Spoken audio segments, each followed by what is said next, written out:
I can still remember that as a new trainee in accountancy, I was sent off to organise a company search. Now, at that time, it involved getting a fiche from Companies House and putting it on the fiche reader so that we could see previous copies of accounts and annual returns. Now, these days, technology has moved on a long way, and it's very easy to get information about companies and company directors.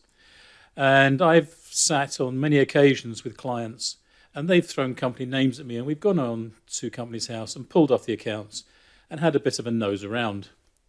In the intervening years, there was a system whereby you could download accounts and returns for a small charge, but now it's all free and the address is shown on the screen.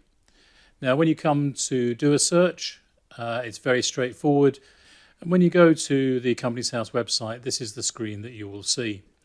Now, I picked a name purely at random. I just happened to pick Inverness, and you'll see that there were a couple of companies came up on the list. The top one is actually dissolved. Now, what we're interested in here is what information we can gather about this company, and we're principally interested about the company overview and the people involved, although there are a lot of other facilities within the website. For Inverness Limited, you can see that its registered office is in Kilduthel. It was incorporated in August 1994, and you can also see when the next accounts are due for submission. Now, if you go into the filing history, you get a complete list of everything that's been filed at Companies House, and down the right-hand side, you'll see there's a list of PDFs, and if you click on one of these, you can actually pull up the document almost instantaneously. Now, I've chosen to have a look at the copy of the accounts for Inverness Limited, and you'll see these appearing on the screen just now. Now, what you see for most limited companies is just the balance sheet. On the face of it, the information provided is quite limited, but to the experienced eye, it will tell you a lot about the company. Now, this one's dormant, so there's not a lot of information. If you want to have a look and see who are the people involved in this company, then go back to the People tab, and you'll see here there are two people involved. There's a company secretary and a director, David and Caroline Sutherland. And David Sutherland is, as you see, a chartered accountant. If you click on his name, you can then see what other companies he's involved in.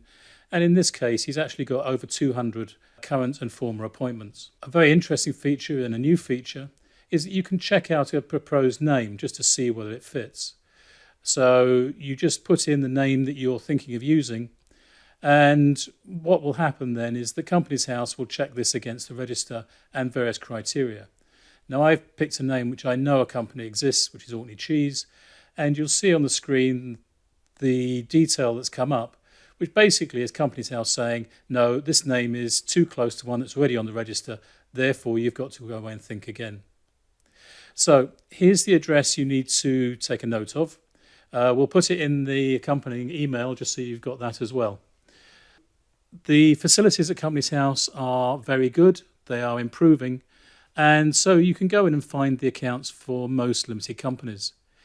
We are a company, but you won't find our accounts. We're an unlimited company. We don't have to file accounts.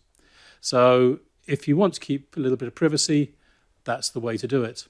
I'm Alan Long from the Long Partnership, making life less taxing.